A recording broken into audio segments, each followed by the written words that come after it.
안녕하세요, 멜묵상. 오늘은 고린도 후서 8장 1절부터 7절 말씀 보도록 하겠습니다. 네. 이 고린도후서 8장 1절부터 7절은 가난한 자들을 위한 연보에 관한 이야기를 하고 있는데요. 계속해서 이제 바울이 회개에 관한 이야기를 했잖아요. 고린도 교회가 회개를 했어요. 그래서 그들이 회개에 마땅한 감정을 품었습니다. 그리고 거기에 대해서 바울이 굉장히 기뻐했죠. 그러면 이제 회개는 일종의 열매가 있어야 하고, 그리고 바울이 사실상 고린도 후서를 쓴 데는 물론 여러 목적들이 있지만은, 그러니까 헌금을 걷어놔라. 내가 고린도 교회 방문할 때 그 헌금을 가져갈 수 있도록 해라. 라는 이야기를 하는 것도 주된 목적이었어요. 그러니까 헌금도 이 고린도 후서의 이제 목적 중에 하나였던 거죠. 그래서 이 본문과 더불어서 이제 그 다음 뭐 한 3일 정도 아마 헌금에 대해서 이야기를 듣게 될 겁니다. 여러분들 중에서는 3일 정도 매일 묵상 안 해야 되겠군 라고 생각할 수 있을지 모르겠지만 어쨌든 시작해 보도록 하죠. 1절부터 봅니다. 형제들아, 하나님께서 마게도냐 교회들에게 주신 은혜를 우리가 너에게 알리노니. 그러니까 여기서 이제 은혜라는 말이 계속 제일 많이 나옵니다. 은혜라는 말이 계속해서 반복되면서, 그러니까 은혜가 사람의 심정, 마음에 어떤 역할을 하는가, 어떤 변화를 주는가에 관해서 이야기를 하고 있어요. 그러면서 한난의 많은 시련 가운데서 그들의 넘치는 기쁨과 극심한 가난이 그들의 풍성한 연보를 넘치도록 하게 하느니라라고 말합니다. 여기서 보면은 보세요. 이 마게도냐 사람들은 어떠세요? 어때요? 그러니까 마게도냐 사람들이 지금 얼마나 많은 기쁨으로 헌금을 했는지를 지금 고린도 교회인들한테 이야기를 하려고 하고 있어요. 근데 지금 바울은 봐봐, 이 마게도냐 사람들 이거 얼마나 많이 그 저기 헌금을 했는데 니네 왜 이렇게 헌금을 안 해? 너네 부자잖아. 마게도냐는 가난하다고 이렇게 얘기하고 싶은 게 아닙니다. 오히려 마게도냐 사람들에게 하나님께서 은혜를 주셨단 말이에요. 근데 그 은혜가 그러니까 그들을 어떻게 변화시켰는지에 관한 이야기를 하고 있는 거예요. 어떻게 변화시켰습니까? 엄청나게 많은 환난과 시련 가운데서 은혜는요, 그들을 보통 이제 환난과 시련을 받으면 자기중심적으로 변하기가 쉽잖아요. 내가 힘들어. 그럼 누굴 도와? 내가 나를 돕고 싶죠. 안 그래요? 근데도 불구하고 그렇게 많은 환난 가운데서도 나를 쳐다보지 않고, 자기 연민에 빠지지 않고 다른 사람들을 돌아볼 수 있을 정도의 변화된 마음이 그들에게 있었다라는 얘기를 하고 싶은 거예요. 그래서 그들의 넘치는 기쁨과 극심한 가난이 그들의 풍성한 연보를 넘치도록 하게 하니라. 그러니까 무슨 말입니까? 엄청난 기쁨에도 불구하고 엄청난 기쁨이 있었기 때문에 가난과 시련 가운데서도 풍성한 헌금을 할 수 있도록 그들의 마음을 변화시켰다는 거죠.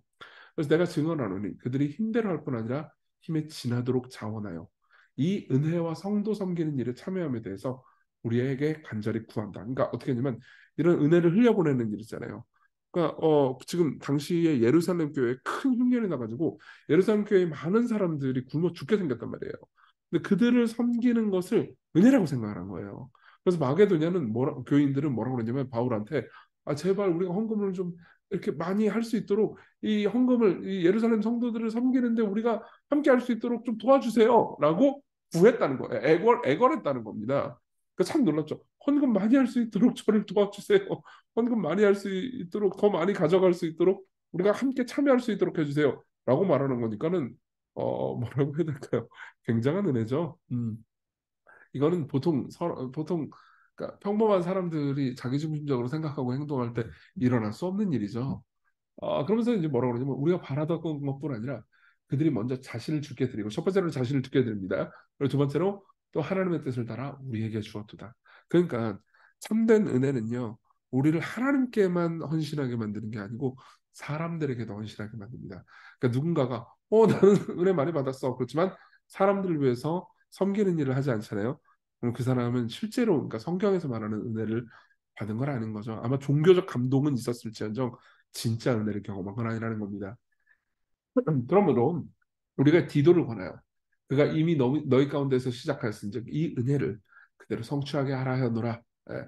그러니까 이제 마게도나 사람들이 이 헌금을 좀 드리고 싶습니다. 은혜를 베풀고 싶습니다. 나도 은혜를 흘려보내고 싶습니다라는 일을 성취하게 하라 하노라 그랬다는 거죠. 그래서 오직 너희는 믿음과 말과 지식과 모든 간절함과 우리를 사랑하는 이 모든 일에 풍성한 것 같이 이 은혜에도 풍성하게 할지니라 이렇게 말합니다. 그러니까 이제 바울이 고린도 교인들한테 하는 얘기가 바로 이거죠. 그러니까 지금 은혜가 이렇게 사람들을 변화시킨다. 그러니까 너희들도 너희들도 정말 더할 나위 없이 큰 은혜를 받았다.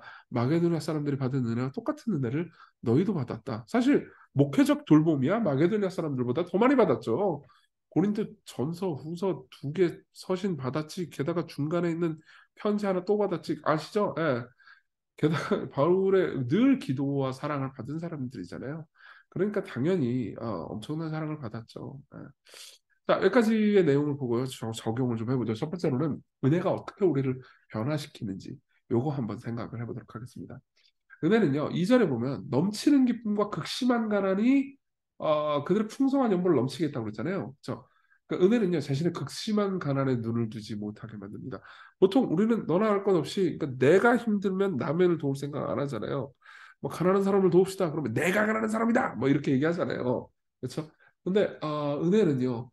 그러니까 자신의 가난, 자신의 아픔에 눈을 두고 집중하면서 자기 연민에 빠지는 게 아니고 자신이 받은 더할 나위 없이 큰 은혜, 자신이 받은 더할 나위 없는 큰 사랑을 집중하게 만듭니다. 그러니까 여러분 보세요. 저 목사잖아요. 그러니까 여러분들 모두가 이렇게 마땅히 생각할 거예요. 목사는 사람들을 섬기고 돕고 풍성하게 나눠줘야지. 그렇게 생각하시죠? 그렇게 믿으시잖아요. 네, 맞아요. 저 동의해요. 그렇게 할 거예요. 근데 그러면 저도 힘들면은 나도 힘든데 니들이 뭐 이렇게 생각할 수 있지 않겠어요? 그렇죠? 그럼 여러분들이 목사는 그렇게 생각하면 안 돼라고 생각하실 거죠? 그렇죠? 그러면 이제 제가 똑같은 말을 몇 번 했지만 이렇게 말씀드리죠. 목사뿐만 아니라 모두에게 그렇게 해야 됩니다. 예.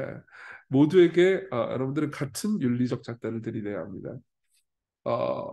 우리는 그러니까 예수님께서는 목사만을 위해서 십자가에 못 박혀 죽지 않으셨어요. 네, 목사를 위해서는 예수님은 보혈을 더 많이 흘려주시고 목사가 아닌 사람들을 위해서 덜 흘려주시고 그러지 않으셨어요. 모두에게 똑같이 그리스도께서는 자신의 피를 자신의 모든 온통 사랑을 다 주셨습니다. 예. 그렇기 때문에 그 은혜를 정말로 이해하는 사람들은요 남들을 베푸는데 거리낌이 없게 됩니다. 예. 그리고 4절에 보면요. 뭐라고 그러냐면 은혜와 성도 섬기는 일에 참여함에 대해서 우리에게 구했대요. 무슨 말입니까? 은혜는요. 베푸는 것을 특권으로 여기지 않고 영광으로 여기게 만든다는 거죠. 예. 그러니까 보통 우리가 헌금 많이 하면 아씨 내가 말이야 이만큼 했으니까 이 교회 지분율이 좀 상당해 이렇게 생각하기 쉽잖아요. 이 교회를 뭐 내가 좀 좌지우지해야 되고 뭐 내 마음에 안 드는 일 같은 거 하면 안 되고 이거는요. 그러니까 자신이 한 헌금을 은혜가 흘러가는 거라고 생각하지 않고 투자를 한 거라고 생각하는 거예요. 예. 그건 안 되죠. 예. 오히려 은혜는 자신을 하나님께 드릴 뿐만 아니라 공동체에게도 자기 자신을 드리게 만듭니다. 뭔 말이죠? 그러니까 이 모든 내용을 정리하자면 이런 거죠.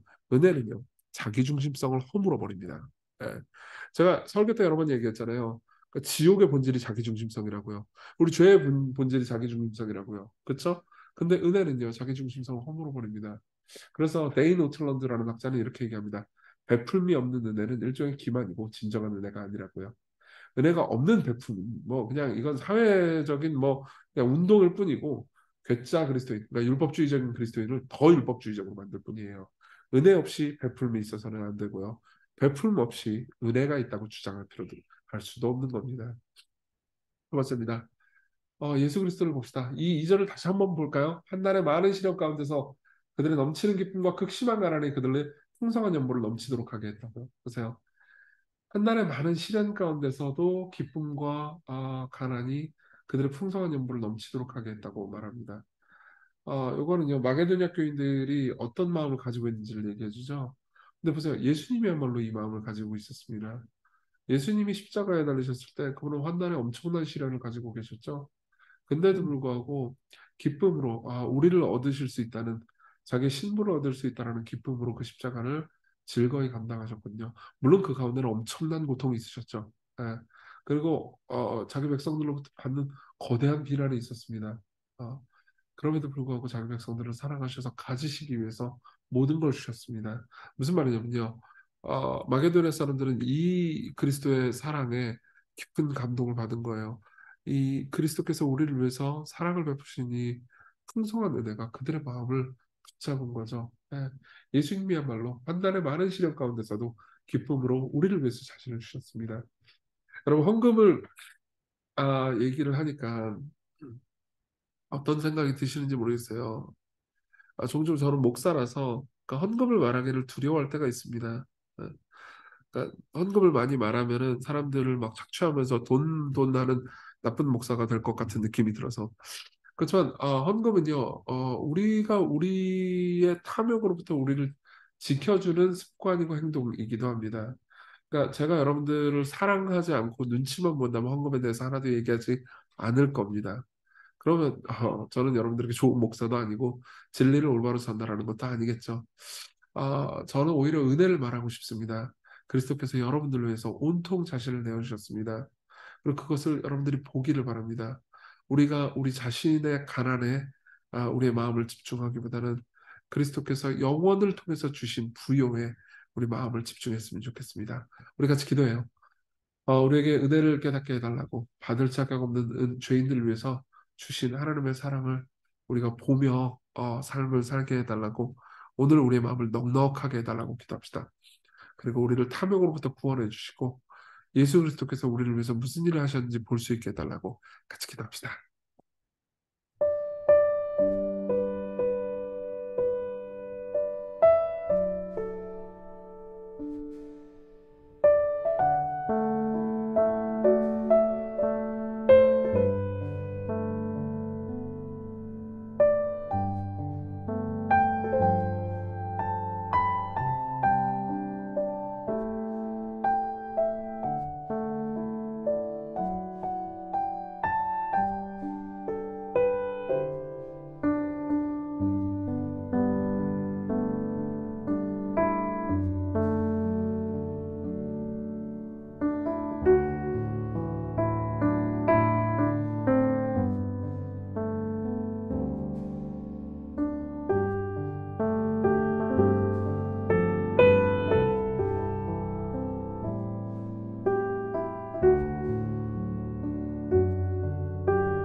기도하겠습니다.